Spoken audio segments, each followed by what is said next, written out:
What's going on, guys? Welcome back to W.D.Y.D CSP. What do you do as a central sterile processor?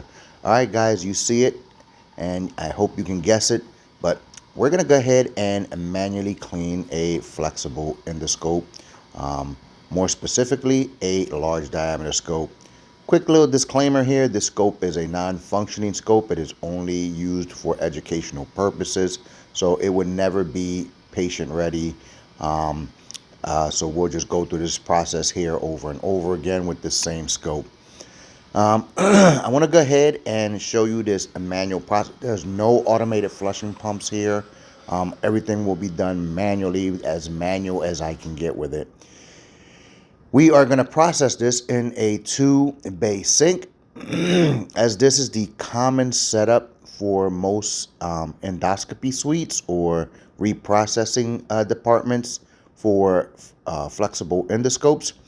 Optimally, it should be a 3-bay sink, but if you have a 2-bay sink, you want to operate it as if it was a 3-bay sink. Process with every scope.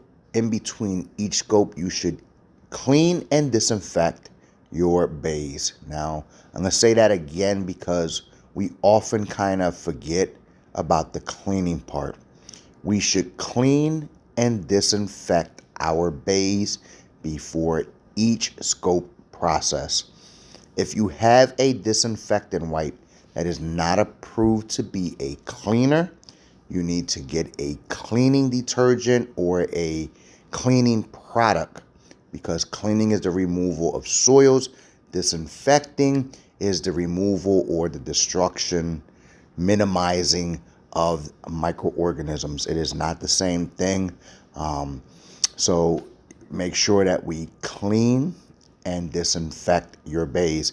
Now, this becomes a very difficult process when it comes to using wipes on a stainless steel surface, because contact time is extremely important for the efficacy of disinfectants. So you want to make sure that the surface remains wet for the allotted time on the IFU, on the product that you are using. Okay, so if it says that the surface must remain wet for 3 minutes, some way, somehow, we have to visibly see that all the surfaces are wet for 3 minutes in order for this to be a effective disinfection process.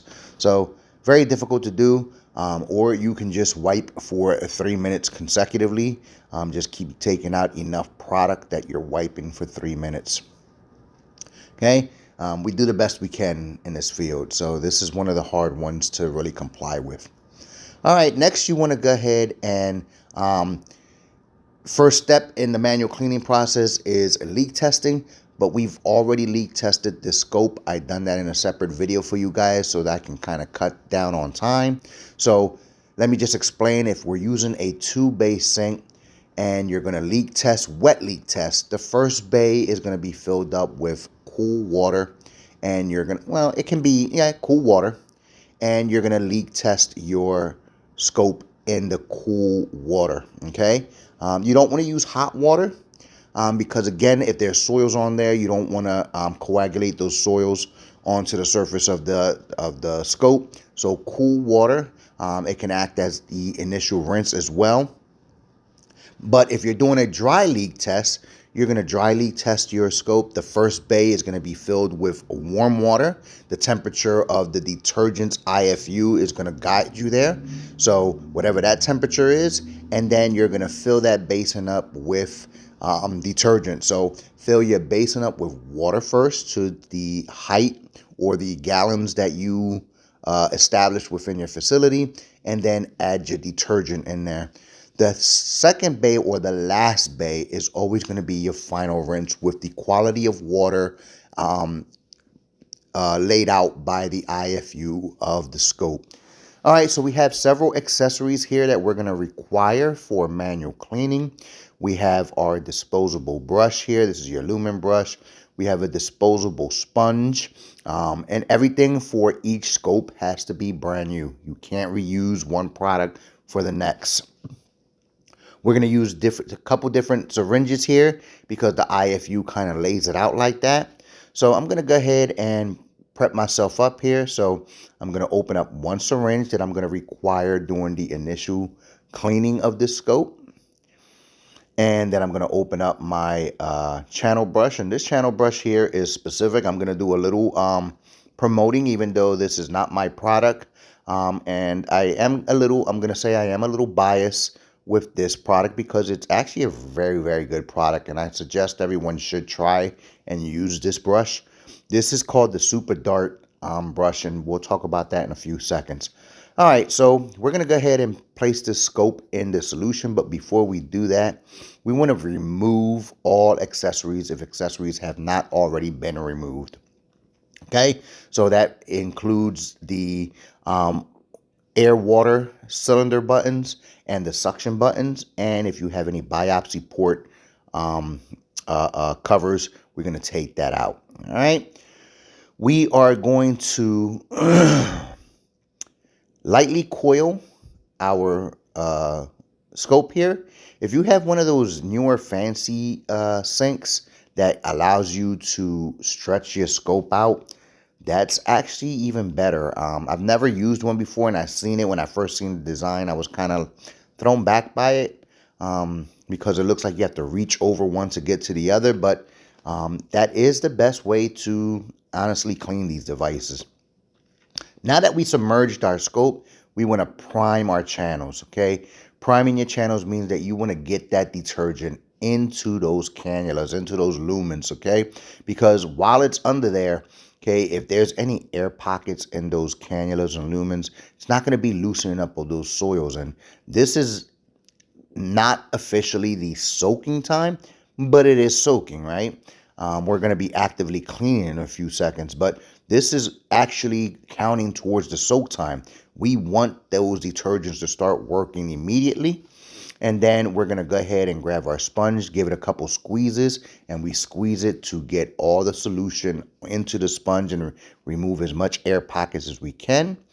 And go ahead and clean the external surfaces of the device, okay? Making sure that you utilize the slit in the sponge, if it has one, to get down the insertion tube, the universal cord, working on the light post adapter area, okay? Making sure that you're paying attention to the distal tip of the insertion tube because, again, that's going to collect some good debris there. You don't want any of the chemicals to dry up or any soils to dry onto those lenses because it's going to be difficult to remove.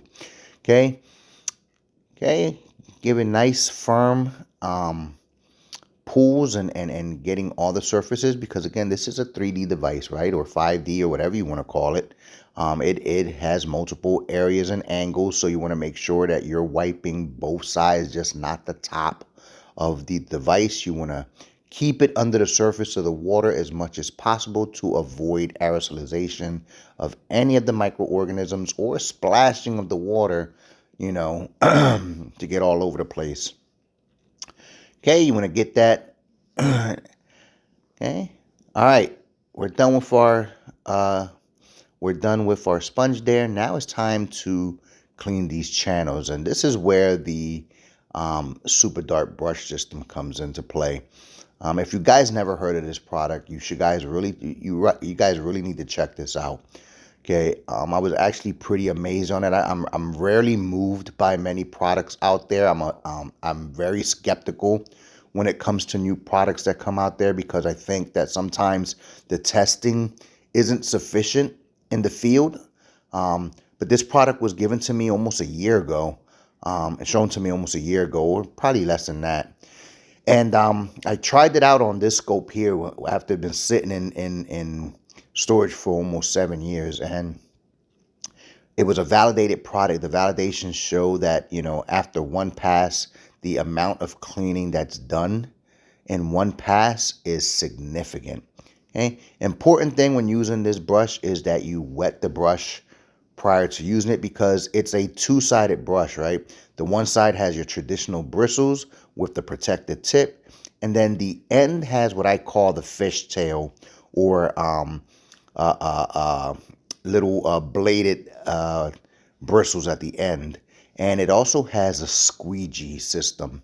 at the end of that brush system. So when you're pushing through the cannula, and I'm going right down the biopsy port first, because that's how the IFU calls this out. You go down the biopsy port first.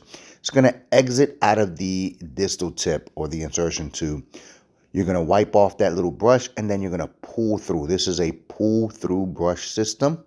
Okay, so you're going to pull all the way. And then once you get into that biopsy port, you're going to feel a little bit of a snag or like a little catch. And that's the squeegee working against the walls of the cannula. Of course, you want to make sure you get the appropriate size brush that meets the specifications of the scope that you're cleaning. Okay.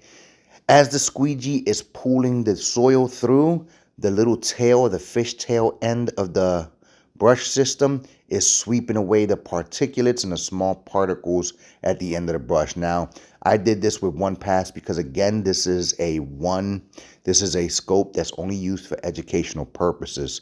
You want to continue doing this with a reusable scope until the brush comes out clean. So that may require multiple passes. It's not, please don't go back and say, oh, this brush system only requires one pass. No, you're going to get much cleaner results in one pass, but you want to do this multiple times until there is no visible soil left.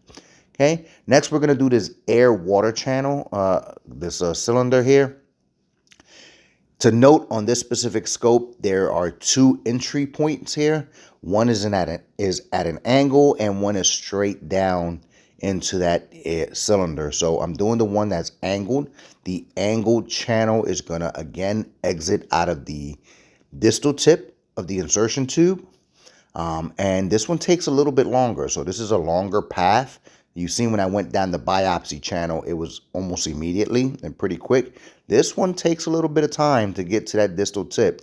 So you want to, again, hold that under the surface of the water, but you want to do it to the point where you can see it a little bit better. So you see that I have the control body a little bit out of the water there, almost like to the surface. Okay, and you want to advance that slowly. You don't want to grab the brush on a far distance and try to pull that through or push that through. Okay, so once you see the brush and the distal tip, you want to go ahead and start pulling.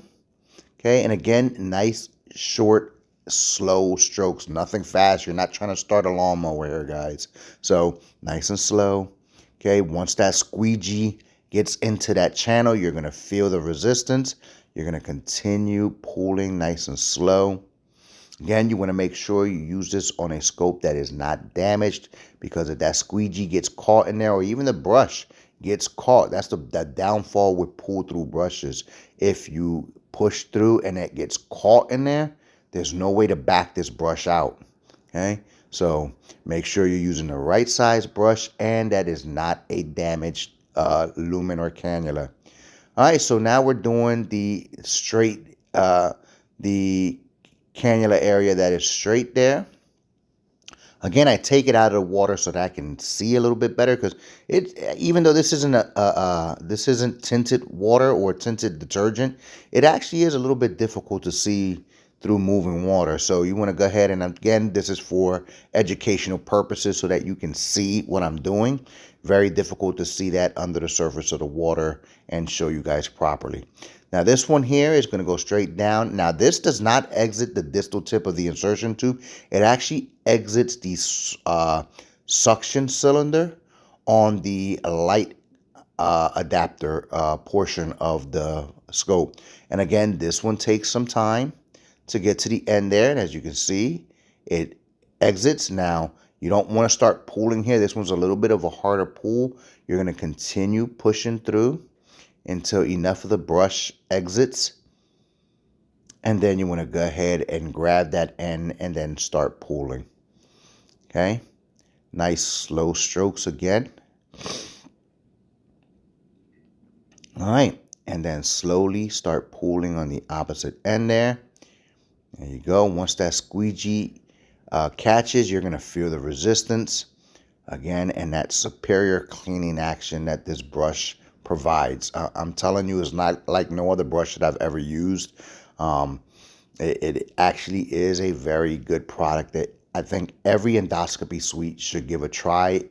Again, some places do not like using pull-through brushes, and I understand, because I have had some bad experiences with pull-through brushes. If you're working in a channel that's damaged, you're gonna have a tough time there. So, but that brush is done. That's trash. Okay, so we're putting that off to the side. Next, we're gonna use this little the little port brush there. Okay, this is the shorter brush here. We're gonna go down the biopsy channel there. We're gonna push through and turn and do some twisting, turning, almost like you're turning a key. Okay, and some in and out motions here. Okay, you're just getting that larger diameter there of the port. You can use the little brush to go around the cylinders there. Okay, we're gonna do the angled portion of the auxiliary, not the auxiliary, the air water cylinder there. Okay, same thing. And then we're going to go ahead and go straight down. Now, if you notice when this brush comes out, it does come out with a curve, because that cylinder doesn't just go, that opening just doesn't go straight in. It actually has a little curve to it. So that's why you'll see the brush come out a little bent out. Okay, bent up, not bent out. All right, we're doing around the cylinder channel there. We're going to go around the control knobs. Now, you can use, there are some like little toothbrush style brushes that you can use to clean around the control body, which I actually recommend better than this little port brush here. This port brush has some really soft bristles and kind of difficult to handle. But in case you don't have a toothbrush style brush like I don't have in this moment, you can use this little cylinder brush. All right, so do not forget to get around those control knobs. Okay, now we're gonna go ahead and allow for the soaking. So we're gonna go ahead and grab our syringe there. We're gonna grab our adapters next, because now we have to flush those channels, because we brushed them. Now we want to get those any debris that was loosened up out of those cannulas. So the first one here, now I did not brush this channel because this channel does not call for brushing. Okay, this is the auxiliary water channel or inlet. Okay, this is a screw-on adapter. You're gonna go ahead and draw some detergent, and if you're going to follow the IFUs of this scope. Okay, so this scope calls for a specific volume of detergent to be flushed into these channels. Okay, it also calls out for a specific size syringe. Now, if you have an automated flushing system, this would be a whole lot easier to do and more efficient, honestly, because consistency. The way I plunge is different than how someone else plunges. Again, you don't want to do this with so much pressure that you risk damaging the scope, but you want to get enough pressure in there that you're dislodging any soils in that cannula or in that lumen. Okay, now this is several pumps here, because again, the IFU of this specific scope calls for a specific volume of detergent solution to be flushed in those cannulas. Okay, now notice I've been cleaning the scope for quite some time under the surface of the water, right? And this is all considered soaking time. So I know that the detergent calls for a specific amount of time to soak, but we are doing this. This is why I kind of look at some of the IFUs and I go, I think we should soak before we start brushing and flushing, because you want to loosen stuff up so that way when you're brushing it's a little bit easier. But the IFUs for most of these devices always calls for mechanical action first before any time is given for some of these devices. Okay. All right, so still priming some of the stuff in here. Okay, now I'm using this biopsy adapter incorrectly. Now this is supposed to be hooked up to a suction device or a pump device, but I don't have that pump or anything like that, so I'm kind of doing this manually, and it doesn't work like that. I can still get some solution in there, but because this syringe doesn't fit onto this adapter quite right, you're not going to get the specific action. So, and as you're finished with the accessories that do not stay attached to the scope, you go ahead and put that into the rinse water here. All right, the next step is to put the cylinder locks on and the biopsy port cover on, because now we're attaching another flushing system onto this device. And it may seem a little bit complex at first, but once you get used to the anatomy of your scope, these areas become very easy to identify, and you'll be able to do this flawlessly without stumbling or second guessing. Okay, now this flushing mechanism here, and again, if you have an automated flushing system, all these attachments are pretty much into one piece here that you can just attach, put it onto the flushing system, and press one button, and it'll do the flushing for you for the time specified, or the volume specified by the IFU of the specific scope. Now, the portion of this attachment goes into the water because instead of drawing up detergent here, okay, instead of drawing detergent here, you're going to actually attach it to the port here, and you're going to be doing a pull, a suction, and an aspirating motion here several times, okay? And I don't know if you guys can see this on the video where the air bubbles are being forced out of the device, and there is water coming out of the actual distal tip of the scope there, and you're flushing all these channels simultaneously here. And there's two ports, so you're going to do it with both ports here. And again, for the specific volume stated in the IFU of the device. Okay, so I'm going to go ahead and do the other channel and do the exact same thing. It is a suctioning and aspirating. Okay. All right. You see them air bubbles coming out, right? That means there was some trapped air in there.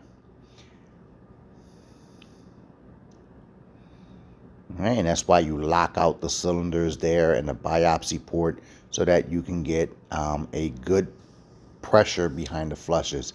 Now, this is the portion of the IFU where it tells you to soak to the device according to the manufacturer's IFU of the detergent, which is 1 to 5 minutes for this detergent, but it's been 23 minutes into this video right now, so this has been soaking the whole time while I've been wiping and connecting and stuff like that. Okay, so after the soak time, we're gonna transfer this device over to the rinse water here. So as I stated, this soaking time has been over the time that it should have been. So that's why I usually, with the IFUs, I kind of argue that soak time should happen before any mechanical cleaning action is done. All right, so the IFU says keep the attachments on and transfer over to the rinse water, and we're using a brand new sponge here. We're not using the same sponge that we cleaned with, and we're not using the same syringe that we flushed with. So a brand new syringe and a brand new sponge for the rinsing of this device. Okay, so let's go ahead and go through that action here. So let me set up my camera so that you can see what I'm doing. Trying to get the nice angle there. So you can see my old brushes on the other side there. My old sponges is on the other side. All right. Brand new syringe here. We're going to pop this open.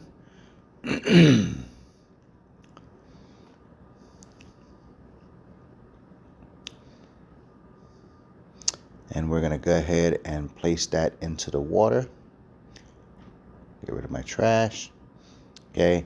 Now this is cool water. Okay. And it is to be filled. This basin is to be filled with the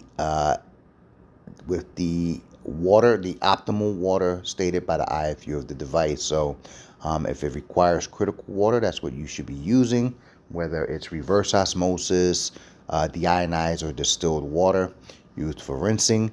Some scopes have the IFU stating that you should not reuse the rinse water. In this case, for the IFU of this device, it specifically called for you to fill up a basin with water and do these flushing steps that I'm doing. Other devices and probably the updated version of the IFUs, so make sure you're checking with that, requires that you do not reuse rinse water, and that'll be difficult to do for some scopes because of the volume of water that's required there.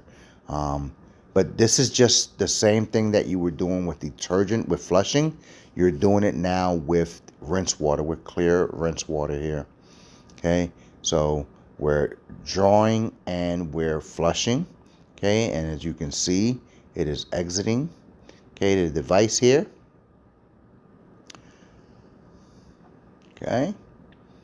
We did both ports here. Now I am attaching the auxiliary channel, water channel adapter on there. Okay, and we're gonna do, now this one here, we have to draw up some detergent, some rinse water, and we are gonna attach it, and we're gonna flush it with the volume of water specified by the IFU of this device. You're going to hear me say IFU all the time. It is important, critical, that we follow the IFUs of this device, because although it's not difficult, there are several steps in the cleaning steps.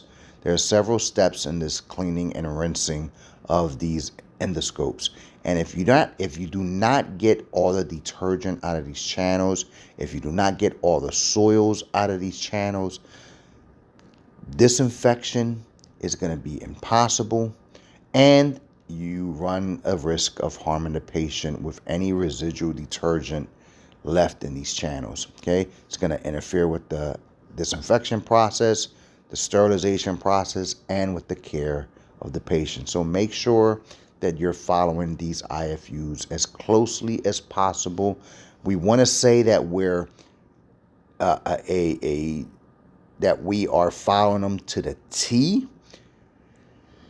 But let's be honest, guys. I don't have these IFUs in front of me, so I might be following these steps out of order a little bit. But I'm trying to follow them as best as possible.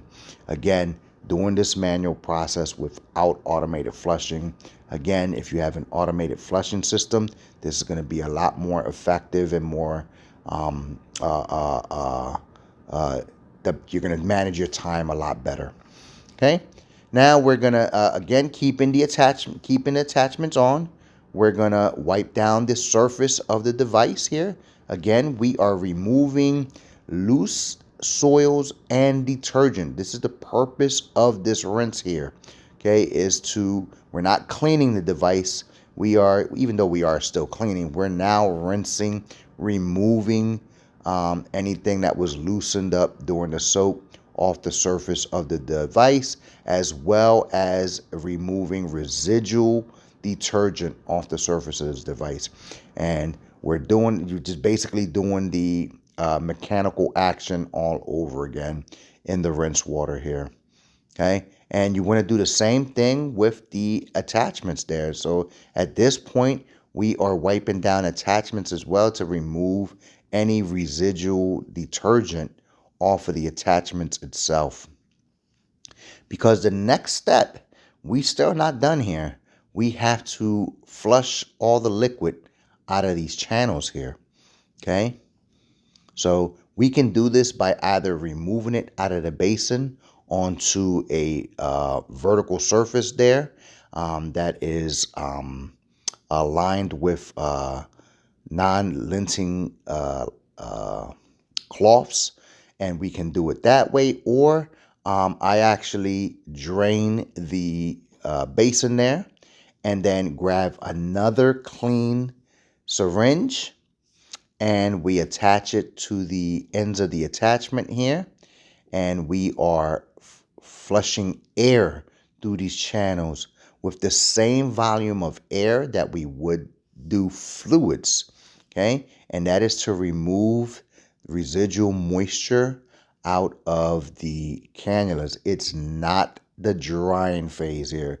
This is not drying the cannulas. This is removing excessive moisture out of the attachments and out of the cannulas, because there is a lot of trapped moisture in there. And again, I'm sorry I can't show you this on video, but there is enough moisture in there that this would interfere with the disinfection process and sterilization process. So we want to get all that moisture out of there, okay? And that's why we leave the attachments on the actual scope there. And these are the cleaning accessories that we leave on there. Now, as we do our flushing, we remove the accessories here. The cleaning accessories, that is, not the functioning or the adapters that you use for surgeries. These are cleaning adapters or cleaning accessories. Okay, and you're doing the same thing. You're suctioning and aspirating air. Again, the volume is exactly the same as we would do with fluid. So if it's calling for 90 mLs, that's 90 mLs of fluid, of air that we're flushing through these channels. And again, it's to remove the trapped moisture in the cannulas. Okay, and as we finish this final flushing to remove that moisture, we are removing the cleaning adapters off the device itself. Okay. Now, this is moisture being removed out of the distal tip here. I don't know if you guys can see that. Okay.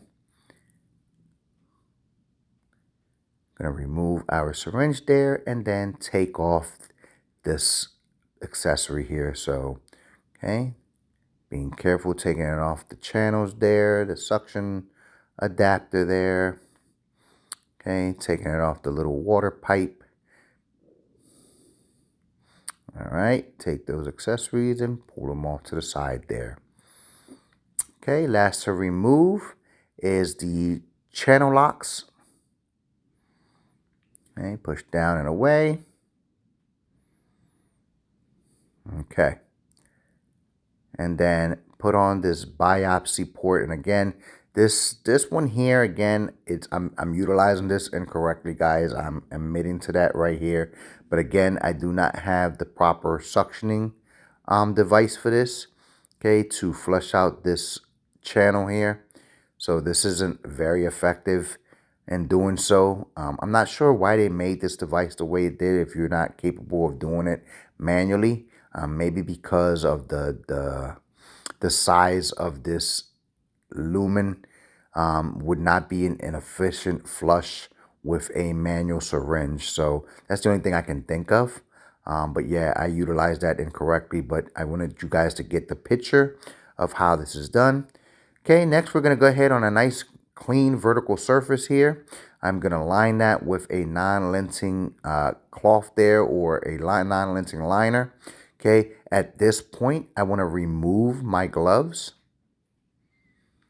Okay, and this is why we double glove here. Okay, now if you want to put on a fresh pair of gloves, that's also acceptable and probably best practice, honestly, is to put another fresh pair of gloves there, because you don't know if there was any pinholes in your cleaning gloves, any sweat that you conjured up under them gloves. You want to make sure that you don't have that on your clean gloves. So probably a fresh pair of gloves is best practice here, but I double glove, and we double glove in this facility for this specific purpose, not only to protect ourselves, but to, if we have to handle a clean device, we do so with the fresh gloves. Now, I went ahead and grabbed the device with the non-linting or low-linting cloth there, and I'm just going to dry the external surface of the device here. Okay, Again, laying on a clean, non-lensing cloth there or liner, so that it soaks up some of the moisture that's going to drip out anyway. Okay, and we're just drying the external surfaces.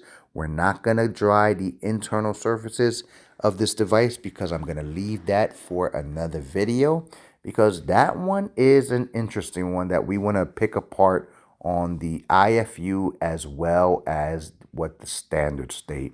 So you want to make sure that you dry the external surfaces as best as possible, getting around the control knobs there, which can become difficult to dry, getting around all of those ports, getting the insertion tube and that universal cord, okay, getting on both sides, but handling it carefully so that we make sure we do not damage this scope. Okay, again, that's just drying the external surfaces. Now we need to dry the internal surfaces, and then there's another step for cleaning your scopes. All right, guys, as always, stay true to yourselves. Keep it 100. Continue educating yourself. Until next time, peace.